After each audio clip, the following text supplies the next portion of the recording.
Everyone, welcome to Tech Down Over. It's episode 42. I think I got it right this time. Yeah, I'm here with Jeff Blanchard. How are you, Jeff? Good, thank you, Rick. It's another show. Here we go.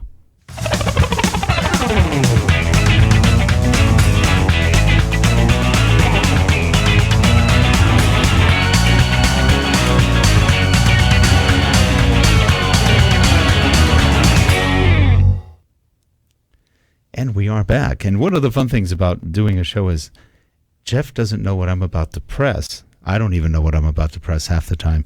So when we start, there's always a pause between when's he going to hit the intro button? And half the time I hit the intro button, nothing happens. So this was good. It worked out okay. But it is funny how we have those pauses. Is he going to do it? Is he going to do it? He didn't do it. Sometimes I just say, play the intro. That's right. But I was just thinking it's a good thing with doing these is I'm thinking of starting up my own show on a Friday night. Because every Friday night before the show, I always connect all the gear and do a live stream to make sure everything's working my end. And I always have a play around for 10 minutes. So I thought I might do an intro and just do it as a standard thing and see what happens. That'd be fun. That'd be fun. Just have a ramble. It's just a ramble, but I thought, I've got the equipment working and testing 1, 2, 3, 4. And like last night, I realised what not to do, so I don't have desktop presenter and every audio source on my computer overriding me. And then if I'm monitoring myself, I hear myself talking to myself, talking to myself, talking to myself. And it goes on and on and on. So, but you learn a lot of things from practicing that way. It is fun that way. And also, just get out there, stream some stuff, and have fun with it. Speaking of streaming, I did not put this in the show notes, but just yesterday, the Samsung Galaxy 5 was announced, and it will be available next Saturday, the 21st, I believe.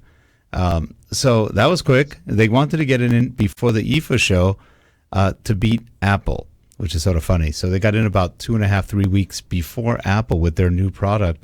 Got really good reviews so far from the people who watched it or looked at it, played with it. They got a chance to do hands-on, and it looks good. And talking about functionality, it has built-in YouTube streaming. Oh. So you could take your Samsung Galaxy 5, point it at the world, and the world will know what you're up to. Can only imagine what people trouble going to get into with that thing, but you've got butt calls now. You'll have butt Skypes now, or butt tubes. It's going to get scary. So is that Galaxy 5 or higher? The Galaxy Note 5. Note 5. Oh, it's the Note 5. Sorry, the Galaxy 6S is the one that's currently out, and there's also a new Galaxy 6 Edge Plus that's coming out, or 6S Edge Plus. I don't know. It's really a stupid name, but that's coming out also same time. So next week we're going to have 2 new Samsungs out there, but the Galaxy 5 looks nice, though. A couple of things they got rid of. No more external SD card. You're done, which is interesting. But they now have 2 options, and they may have a third. They have a 32 gig base, 64 gigabyte base, possibly. There's rumors, no confirmation. There may be a 128 gig base.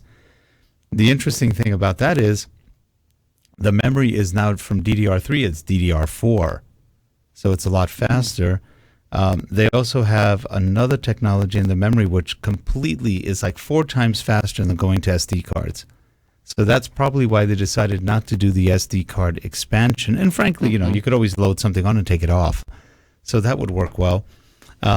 It's made out of Gorilla Glass, both sides, with metal on the surrounding area. It's a Quantum HD screen, so 2550 by 1440. Very nice looking screen from what I saw. 5.7 inches. I forgot how many millimeters exactly that is. But that is the same exact size as the Note 4 and I believe the Note 3. I think they were all 5.7 inches. The stylus was redone so that now it has like a little click button. So if you're bored, you can sit around going tuck, tuck, tuck, tuck, tuck, tuck, tuck, tuck, tuck, all day long. Yeah. Like a pen. Like a pen. Tuck, tuck, tuck, tuck, tuck, tuck. So that's one of the things they've added. They've slimmed down the stylus, added some more functionality, changed the way the menus work with the stylus. It looks actually much nicer right now. Improve the replaceable battery. No, No, that's the other bad thing. Now you can't change the battery out. You get what you get. And it is actually not the highest of it's about 3,000 microamps, which isn't bad. But they were a little concerned that with the size of that thing, maybe it won't be enough. But Samsung assures people it'll last you a full day. So, and you know, on the Note 3 and 4, I had that. You have the Note 4. It lasts you at least a good day, right? Yeah, that's right. But one of the things I'd be a bit scared of with them, because not that it would detract from me, but one of the things people do like about the current Samsungs is they can replace a battery. And so for the heavy users, can have a 2 or 3 batteries. But maybe, you know what, maybe Apple and Samsung took a play from each other. Apple said, we're in the wrong shot there. Sorry about that. Apple said, look, you do what we tell you to do and smile when you buy it. So Samsung said, well, we can do that too. You'll do what we tell you to do. And that's it. No, but anyway, so that's kind of where they're at. We'll probably get notes saying, you made fun of Korean person. We kill you now. So next week, is it the Note 5? The Note 5 on Saturday. I need to call and actually reserve one because I have the LG G4, and I have to say it is a piece of junk. But that's only my opinion. I've only had 2 of them so far in 2 months. The first one died after 3 weeks, and the second one is hot all the time, even with a new. So it's just not the best phone. Every so often, the battery will last you a day and a half, and then it lasts you 4 hours with luck. So it's just a flaky phone. Beautiful screen. The LG OS is so I'm not crazy about it. But it's my least favorite phone I think I've ever had. And it's going to go to my mom, who never uses her phone. So it's perfect. She has an old Note 2, which was mine a long time ago. And so we'll give her this one as an update. Since she doesn't use it, and we'll go back to vanilla, so no special apps like I use, she won't have any problems. So that'll be good. And she uses it about once every 2 weeks. That's a good thing with parents. They're not good with technology. No. You've always got something to hand you the ones that you don't want off, because they're more than happy, because as long as they can make calls, it's really good for them. Right. Really different. Now, so Rick, how much will that new one cost? Or is it outright you'd be buying I believe it's what it was the last time, which I believe was $299. So $299 is with the contract, with I think a 2 or 3 year contract. I think it's a 2-year contract. Because the Note 4 was also $299. I believe that hasn't changed. It'll be interesting because it is all glass now, just like the iPhone, I think. There was one of the iPhones that was all glass. I don't think it's the current one, but it has Gorilla Glass both ends, really nice metal around it. It looks nice. It looks classy. 16 megapixel camera. That's not a bad camera. You know, the 16 megapixel they use is a Sony sensor. All right. So Sony makes probably 3/4 of the camera sensors in the industry, which is sort of interesting. Canon uses a lot of Sony sensors on their cameras. Panasonic, I don't know. I think they may have their own. And what a novelty. Maybe Sony uses Sony sensors too. Wouldn't that be really odd? Oh, that would be very strange if they used their own. Very strange. Speaking of Sony. Yes. You can see it here.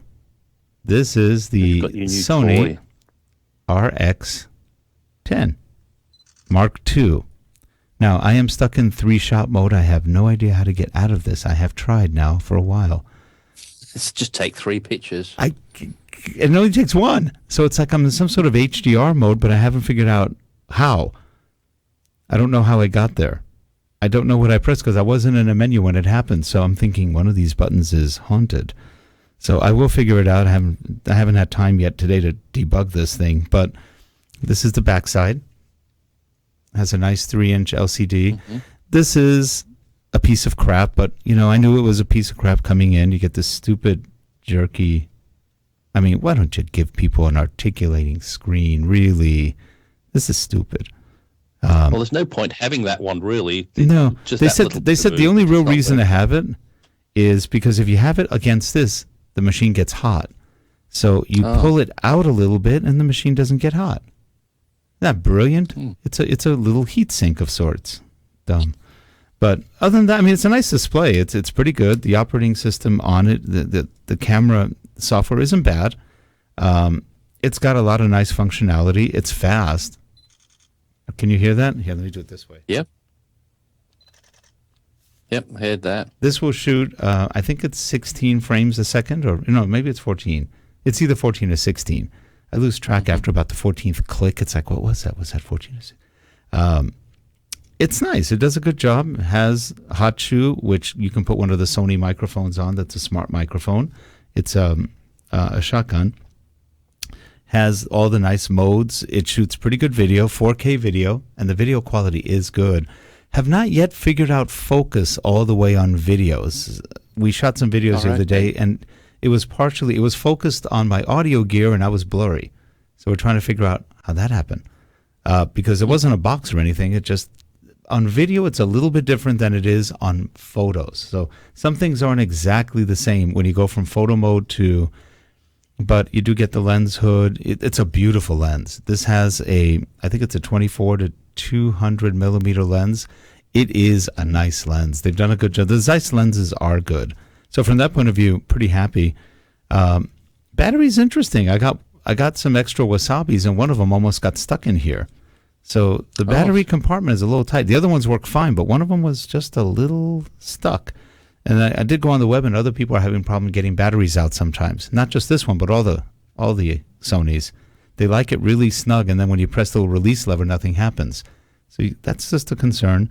At least it won't fall out. Yeah, depending on what kind of plate you have on this, it's really hard to open the battery compartment. So we notice on some plates. It's funny, a lot of camera makers do that, and nearly every camera person will put it on a tripod at some stage or other, but you do that, and put a plate on it, open it. You can't get to it. I know, it's kind of crazy. It's not too bad, but I noticed depends on the plate you have. Is the memory card also where the battery is? No, that was smart. The memory card is here on the side. So that was smart. They did that well. I wish they had, very few cameras have the dual. Some of the high-end Sonys do, which is nice, but this only has one. And I found out you can take these stupid things off. I got to figure out how. Clark can probably figure that out. He knows how to do everything like this. But because they said they just get in the way. You put a mic here and it's hitting the mic, which may be causing issues on this side. So you have, actually, this is nice. This is the one thing I really like better than the FZ1000. It has a mic input and a headphone output. Oh, I was just going to ask that. So they have both, which is nice. And then they have also high-quality HDMI output, just like the FZ1000. The build quality isn't bad, but I think the build quality on the Panasonic FZ1000, which is its main competitor, sort of, is still better. The knobs, like when you press this almost feels dinky. And it's hard to press it, to circle it. So when you circle that, it's just not that great. The buttons are okay, but they don't really stand out that much. This is more weather sealed, which is probably why they did that. But as a result, you don't get the tactile feel like you do with the Panasonic. This feels cheap, the shutter release. It's like, really? It feels kind of cheap. The FZ1000 feels classy and good. So I would say build quality, Panasonic wins. I would say Panasonic gets a 10 and this gets about a 7, maybe 8. Meaning not great on build quality. I think Sony could do a way better job than this. And this may come from the fact that they're into consumer stuff and they don't put that little extra to make it just that much nicer. That's my theory. But it is a nice camera. It shoots beautifully. I would say it probably shoots a little better than the FZ1000 picture-wise, and the low-light performance on this is incredible. I took some shots in the dark, and it was just amazing. It looked like daylight with no noise. Just by upping my ISO and slowing the shutter a little bit, it was great. I think I was shooting at 1/30th of a second, and it was fine. I was outdoors in the backyard. We have that park lighting in one area. It was under one of the lights. It was dark from a distance. With this, it lit up the whole bench under it, everything. It looked like daylight. So I'd say good camera. On the whole, it's good. It definitely has its getting used to, especially if you're used to Canon or Panasonic. It's different. It's typical Sony. They do it their way. But this is the way all the Sonys do it. So short of having less features than some of the high-end Sonys, it's very similar. And that one, Rick, what sort of prices are you looking at for that? This was a little under 1,300, like 1,290 or 1,250, something like that. Okay. So it's not super expensive, not cheap. The FZ1000 for $840 is a really good buy because you get 4K, you get a wonderful 400 millimeter lens. I mean, that's really hard to beat. But I've been really wanting to get into Sony, so I sacrificed my FZ1000 for this. It got sold. Well, actually, not for this. I sold the FZ1000, and I got myself a 32-inch monitor for it. Oh, okay. So I got another Samsung, that WQHD, the wide quantum HD. It's a really good monitor. Oh, okay. Good for bad eyes. And so it worked out okay. But I still have my Samsung GH4, the LX100, so I still have those two, and they do a great job. I'm hearing a lot of good reviews about the G3X or something like that, or G7X on Panasonic. They said it's incredible. Oh, okay. And it's like a mini version of the GH4. They said it's almost the same.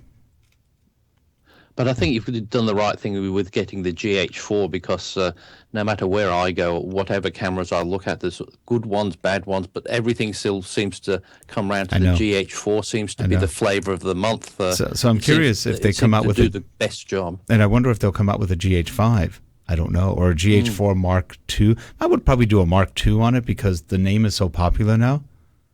Traditionally, they've done GH1, 2, 3, 4, so they may do a 5. But when you have such a hit, it's been so popular. Yeah, but when you have such a hit, maybe you want to leverage that branding on it. GH 4.2. Yeah, well, Canon did quite well with the 5, didn't they? Just kept putting Mark II, 3. I think they're on 3 right now, right? I think they're on the 5, and they've got rid of the Mac. It's the 5 RS or something like that. They changed it to RS now. Okay. Yeah, something like that. It's not Mac. It's got another iteration now. Yeah. But are they actually 5D the same thing, or is it like a lesser version of it? No, it's an increased version. It is an increased. The replacement for the Mark III. Is it the Mark III that's? So they didn't want to go to Mark IV. They wanted to go totally different. No, they've gone to something different. So. As I said, there's always something for us to look at and buy. But it's quite funny, though, with all the cameras that we do have, it's a lot of people say, well, you've got a camera, why do you need another one? But like you were saying before, every camera has its good points and its bad points. And, like you said, the Panasonic's got the feel, the fit. It takes a great video. It does. Picture-wise, okay, but makes a hell of a noise. But there's all twos and fro's, and then the Sony there, you say, will take a much better video quality than the Panasonic. I was impressed, though. It takes good video and good. The pictures are amazing on this thing. The controls are not as intuitive as the Panasonic. So little things. Now we have some time lapses that you did, so we'd like to show those now. Let's show. Here's one of the ones you did. Well, while it's doing that, what I did, I've got my GoPro camera, and I'd never used it before, so I just thought I'd give it a little try and see what I could come up with. And so I just stuck it in the yard in about 6:30 in the morning, just to see how long it would go and what I could get out of it. So, and also I was playing around with Premiere Pro and just the different color filters that they've got within the program now that you don't have to go out to speed grade. That was pretty cool. I like when all of a sudden the sun comes up full bore. And that was my first one when I did the color grade, and then I did put another one up. And you have the other one, I think, too, right? It's exactly the same, but it was just as it was shot at the normal speed. So this is the before you edited it. Yes. Well, all I did on the other one was put a color grade on it. I didn't really do anything else on the other one. Is that the one? But it did do 730. With 731 shots, I believe, on the for a half hour on that one. 731 shots, and this was 3 hours. Oh, worth. 3 hours. Okay. 3 hours worth of shooting on that. But what I was quite taken back by, I thought that I would get more than 3 hours. I thought just single shots, but maybe that's as much as I get. Was it the battery? Was it the battery or the card filled up? No, the card didn't fill up. It was just a battery, so it was dead. Just stopped. Well, okay, that's 700 and something shots, and these batteries are only rated for about 400. So you did well. Oh, okay. Well, maybe I did. Maybe I think maybe I just don't understand how to operate the camera, and I've probably done one photo every second, and I really wanted to do one photo every 10 minutes. Oh, okay. But that's what I want. Because one thing, I love the GoPro. But I just hate the interface. It's just so awkward to figure out what you're doing. It's not very intuitive. So do they have a phone? Do they have a phone interface? I think they do, but I haven't. As I said, I should really get into it. I've had this camera sat around there, but that's inspired me now. I've done something, so I thought, oh, it does do something. And also that fishbowl effect didn't make too much of a difference, but you can fix a lot of that with lens correction. Now, I think what you should do is add that GoPro to the top of William's head and watch what he does during his life. It might be fun. Yeah. Hopefully he doesn't shake it off, but that would be an interesting experiment. Yeah, because he's very busy and active, isn't he? So I don't know if you can see. He's very busy and active. Screen. There he is. Oh man, he's breaking a sweat already. He's moving so much. I don't think he's moved. I don't think he's moved since we started. No, he hasn't. He's just there fast asleep. That's why I let him sit in here. He's so quiet. He doesn't annoy anybody. Unless he's not in there. Well, and then all hell breaks loose. It's funny. He actually got ticked those couple of times you didn't bring him in. Yes. You couldn't really hear him in the show, but I think you put the mic on. You could really hear it at one point. He was just howling, and it's funny. He's normally very quiet, isn't he? He is, and that was the first show we did. I thought the second, I'll just put him out then in case he gets a bit noisy, but it didn't bother him one little bit. No. But that's what I should do. Should put the GoPro onto the dock. But you saw there was one we talked about in earlier shows. There was one that would that they've made for a dog to put on it, and it goes on their heartbeat. Yep, that's true. And it sort of registers, and then it comes on when their heart starts pounding a bit more. So it doesn't film everything, but when they get excited, it films films what they're looking at. That's sort of an interest. That's a scary one, actually. Oh, look, my dog's in heat. That could get scary. Now, we have some other videos, too. I think we have one more video? No video. We have some screenshots. There was this one camera you found. What is it? What's it called? Well, probably what I'll just talk about first, when you just talk about your RX10, one of the features you were saying that you loved about the RX10 was it had the external mic input, but it also had the headphone input. So what I found was looking at that I came across was we've both been looking at that the Sennheiser AVX cordless mic thing, but we've sort of said it's a bit expensive for what we need. Right. So, but I keep looking around, and I found there's a Nikon one called the ME1W. So this is it right here. It looks like that's it on the screen. Yep, and that's on the surface. It just looks like just a standard one. But what I liked about this, it's got a transmitter and receiver, and it will plug into your Nikon camera. But it also has the headphone socket on both of the the transmitter receiver, and you can talk to the other person. Interesting. Okay. So they can talk back, and you can hear what they're saying, and you can say, "Oh no, move to the left," and it goes back the other way. Interesting.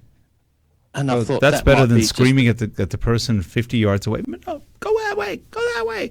Yeah. Okay, that would be a little better. What attracted me to this, because I thought this is a sort of thing you could put on the FZ1000, because then you could monitor it, because it doesn't have the headphone socket, but this one does. Of course, but the only problem with that, as was all of them, is that it monitors the input, not the output. Oh, okay. That's the only bad part. So your input may be great, but something in the camera is just not right.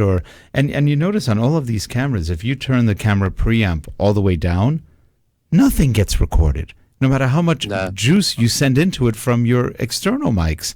So they're a little, audio is not the strongest feature of any DSLR. That's just a sad reality. But as long as you can hear the output, then you can adjust what you're doing. And that's the only problem. Now, this one has an audio issue, which is really irritating so far, at least with one mic. I was using the Shure E5 wireless. And what it does is, as we go through this, it, my doing here? I'm not doing anything here. There we go. There we don't go. Lost my control? Or? There we go. Sorry.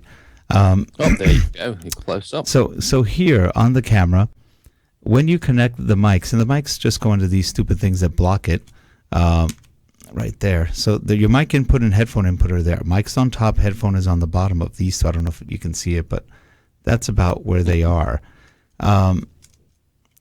It records perfectly in your headphone. It sounds wonderful. When you play it through the camera, it sounds great. And then you put it into your editing suite, and the first 20 seconds are clipped. And then it goes back to perfectly normal. Now, I haven't tried this with other external microphones. When I record voice with the two internal microphones, the stereo mics, very clean. No issue. It doesn't pump it up the first 20 seconds. So we don't know if that's the E5, the Shure's, or it's the camera. So this weekend I'm going to be trying different mics out to see if they have the same problem. Because if they do, it's not the best camera ever created, like that one guy said. It's got issues, and maybe that's a firmware update, or they screwed up. So I'm not sure, or I got a bad one. But that's an irritating issue, that the first 20 seconds, I guess you could always just not do anything for 20 seconds and then start recording, but that's kind of bothersome. And Jeff's gone. All right, Jeff should be back here soon. I think he just went back to the Starship. He's calling back in right now. Let's go back to his line. And there he is. He is calling in. This is the beauty of recorded TV on Skype. You know, we've had problems with Skype this week. You notice that we can teleport people right in from outer space? Clark just went right by me, came out of that rift in time. He just went back into the rift in time. Are we back again? Yes. Isn't that cool the way you I don't know what that... I couldn't... It was ringing again, and then it just... Now, you're going to have to watch the show, because you see our magic when we do this. Clark literally came out of the monitor in the rift in time, fixed something on the iMac, and then came back. It was pretty cool. Because the thing is, when that happens, I don't mind, but it was ringing, but there was no button for me to hang up. You could put like your hand and touch Jeff right now, couldn't you? Like watch. If he puts his hand right through, look at that. Oh, that's coming out my shoulder. And that's pretty good. That's Thing.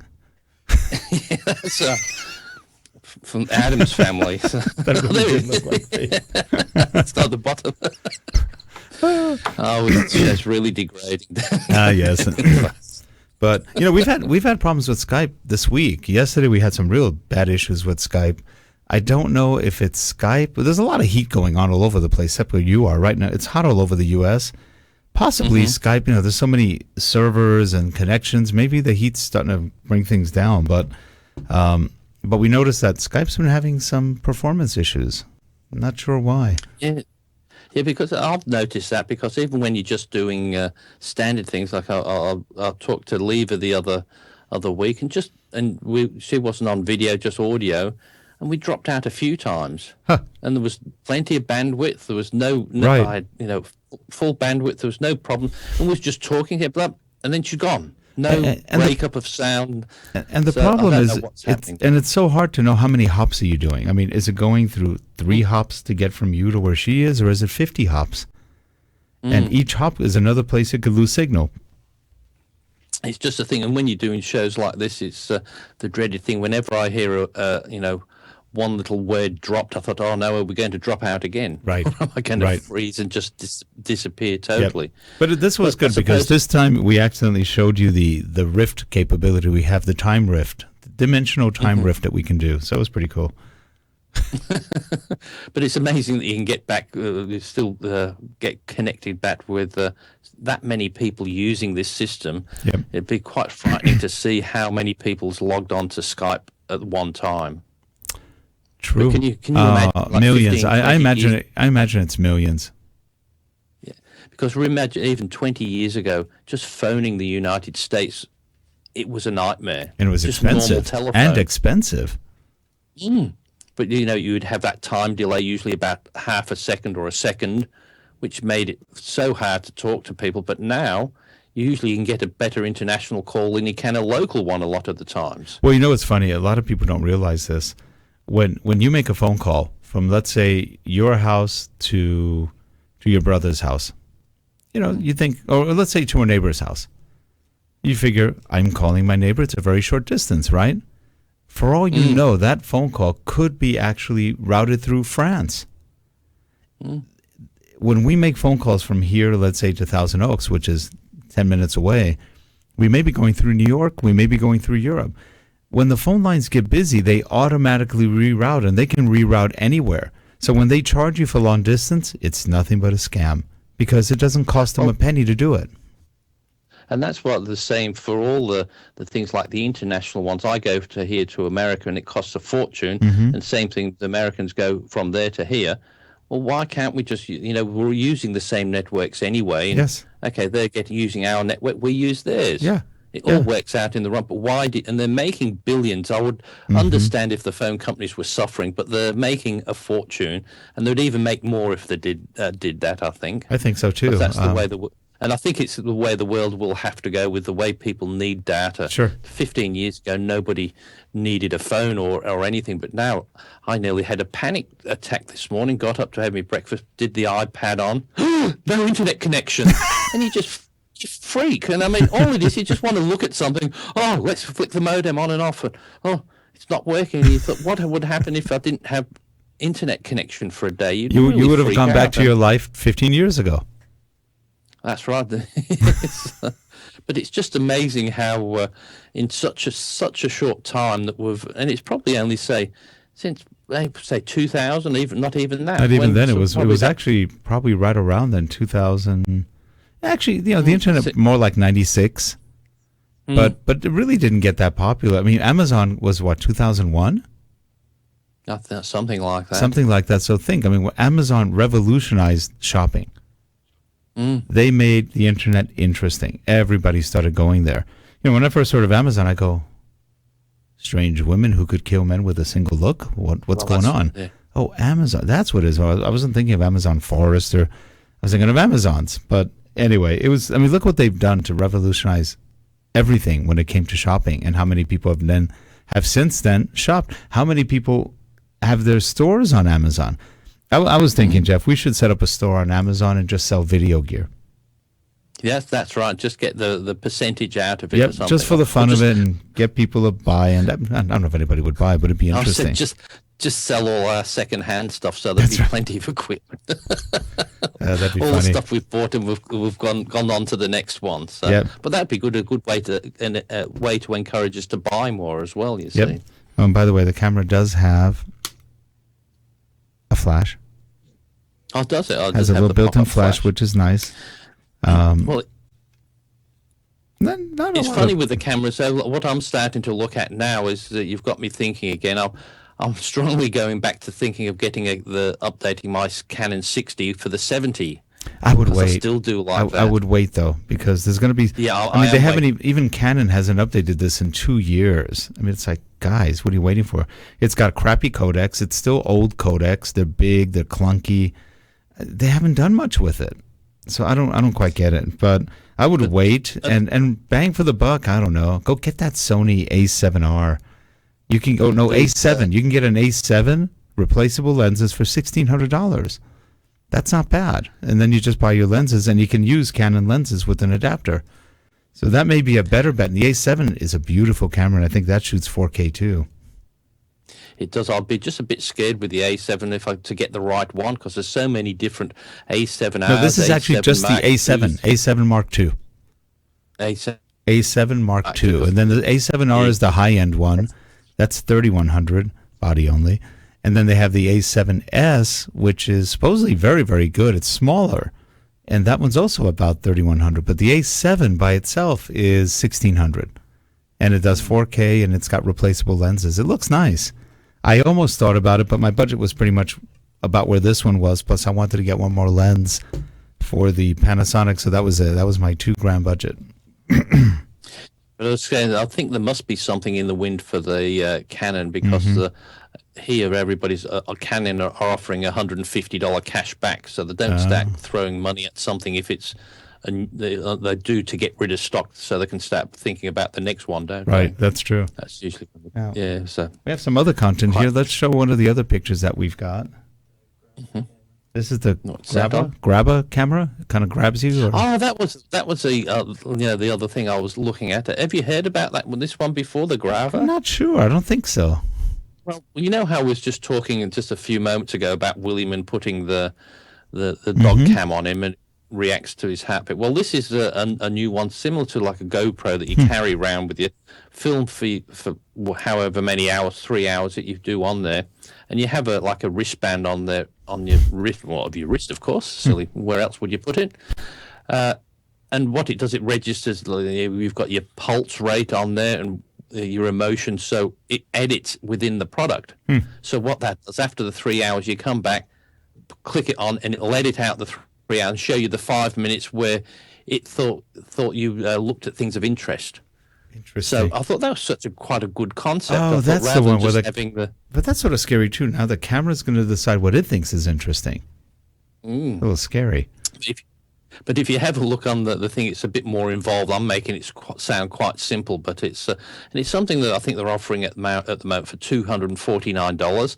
I think I might go and get one because I think it would be such a good, unusual thing. Because what I hate doing is just doing the same thing over and over again. Like I've done a few things, recording, traveling in the automobile from here to there, and there's a lot of times I want to do that, but I thought, no, I've done that 1,000 times. Want to do something different, and you don't know how to. Now we should do a little movie. Get a camera like that, just fake it out, and say this camera is smart enough to know what's important in your life.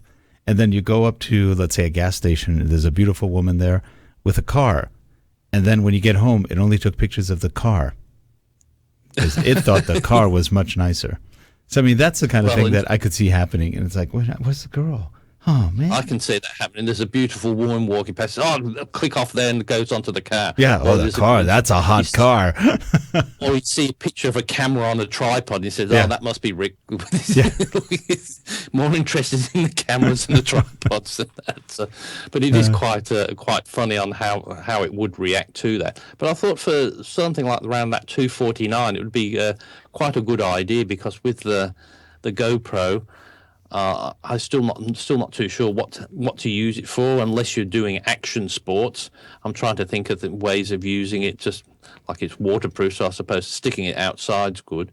But I'd like to find something that I could mount externally at home that you could leave for months and months and just take one shot a day, but leave it there and it would be powered up and stay there for 6 months at a time without changing the battery or something. That would be interesting. And do some real long-term time-lapse photography. That would be good. Do we have any other things? Nope. No things are all pre-planned. That's just all the things we've got out of the way. So it's just us talking now, Rick. Yeah.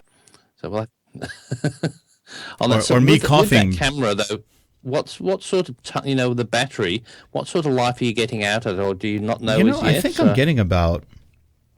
I played with it the other day. Brand new battery, fully charged. I got about 3 hours of playtime. And that's playing with all the displays and trying to figure out all the menu options. It was almost 3 hours, and then it started going blink.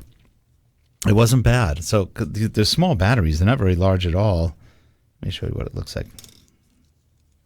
If you can get it out. That's probably a good question. Here we go. So that's it. They're pretty similar sort of size to the Panasonic. It's around the same size, maybe a tad bigger, but not by much.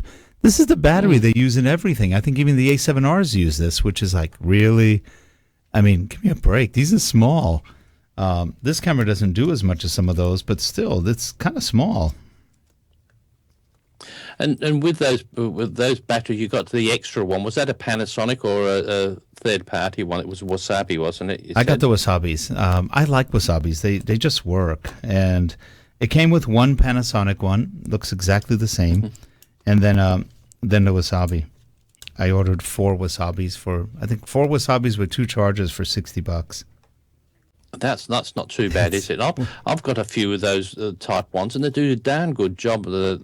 I haven't seen any down to, rather than getting the Panasonic batteries or like you did there, the Sony ones, because they tend to cost about double, 5 or 6 times, yeah, 5 or 6 times different here. Oh, I know the Canon batteries. One here. Sorry, Canon charges you $130 for what you can buy from Wasabi for $20, and they're just as good. It is amazing how the difference you get, and I wouldn't be surprised if it comes out of the same factory. Oh, I wouldn't either. For you know, Wasabi makes food and batteries, and it's all for Canon. So, but that's why their batteries are hot. Yeah. Yes, that's true. Yeah, I don't know. Are they hot? Right, they may be hot. Yes, you're right. Sorry, had to catch up there on that one. That's right. So. It's just a strange combination. But I did the same thing with the HXC1000. I got the camera and I was looking for a battery. It's got quite a big chunky battery, and I looked for Panasonic, and it was $198 for. Oh, and I got the Wasabis. I got 2 for $60. Well, that's what this was. Panasonic. It was $198 for their big thick one, and I went online to a similar sort of one that's here to that one. And I got one for $30 with a charger. They weren't Wasabis? No, I'm not. It's not, but it's a different name. I think they might come out of the same place. Yeah, but it looks the same as a Panasonic. It's got the same level things to check the. They look exactly the same. They're great, and I bought 4 of the Wasabis for like, I don't know, it's like $80 versus one for $198. You don't mind that because you can afford to do that. You think, well, I would have paid $198 for one, so I can get 4 of the other ones. It doesn't matter. I know, and then it feels good. So, but it's just like a lot of things. I've got one of the shutter release things, which the advertising online for the brand name one for $279 for a shutter release. For a shutter release, wow. But this is exactly the same one, but I got it for $23 on a site from China. And I thought, but if if you had waited a week, but if you had waited another week, China would have been $5. Well, but you can, but it just annoys me that it was the same unit. It just didn't have the brand name of that company on top of it. It was identical. Well, but have you ever? Here we have the garment industry in Los Angeles, and if you go there, there's a lot of garment manufacturers, and you get an Oscar de la Renta suit, and it's $500 or $600 or $700, but you go to the same place that makes them, and you can get it for like $50 or $60. And it's the same exact suit before they put the logo on or the branding. I mean, it's amazing. When you look at clothing, talk about a lucrative business and how stupid humans are. I got to have that polo shirt. It's got to be a Ralph Lauren shirt. And you pay $80 for a shirt you could get for $20 just because it has the logo. And it's just, whatever. But then again, I suppose being fair to that, me and you suffer from a little bit of that with the product. You could have a no-name brand camera. It might be the best thing in the world, but if it doesn't have Panasonic, Sony, or Canon on it, we probably wouldn't be interested. Would you buy it might be exactly the same. Right? Would you buy a Huawei camera? I don't know. Probably not. No. But it might be just as good. But we're exactly the same for that because you sort of have a bit of trust in certain brands, and I don't know. But it's the same in clothing. Sort of thing, but that's different because electronics have quality control. I mean, clothing or a purse. Women will spend $500-$600 for a named purse, Louis Vuitton, I think, and you could buy knockoffs for $50, and they look just as good. So you just go, wow, all for the brand. Hey, and the knockoffs even say Louis Vuitton, so that's pretty bad. But I'm just saying, look at the value we put on an. Oh, okay. Look at the iPhone, the iWatch. Is it really worth $500 minimum? I don't think so. They're pretty ugly too. You've said you're not allowed to say that. It's the Apple Watch. You're not allowed to say that. Oh, the Apple Watch, not the iWatch. Yeah. No, not allowed to say that. iWatch is what we do when we look at it. Yes, iWatch. But it's one of those things with those watches. I'm getting further and further away of wanting to get one of them. I thought my watch on my wrist I've got now, I've had it there for 5 years. I think I've changed the batteries once, and that's it. That's funny. All I have to do. I put it on and look at it. It tells me the time. That's, I think, about all I need to have. I've got the Moto 360, right? It's a smartwatch and everything else. I don't use it for that. I just use it to tell time. So for me, it's useless, but I can also say, well, today I don't like this interface. I want a different one. So I just turn it. Now I have a new interface. So I basically have 15 watches inside of this one watch. And other than that, I could care less. I don't need to talk to my watch. I don't want to hear it. I don't want it to do anything other than tell me time. So to me, that's what I like about it. Maybe somebody should do a smart watch that's not smart. Just do a digital watch. That'd be kind of cool. That you could tie in and change your... Same thing. Well, there is this, a friend of mine just picked up one, and it's got nothing to do with being a smartwatch, but it's gone back to the whole thing with all the different gadgets in it, so can sense like a barometer on your wrist. So it said, beep beep, storm precipitation happening. I said, God, what do you want all that for as well? Because beep beep, must be the temperature's going to change soon. I said, do you really care? Or it's better when they say, ding, breathe. Ding, exhale. It was saying as well, said it's made another. What's that? I'm not too sure.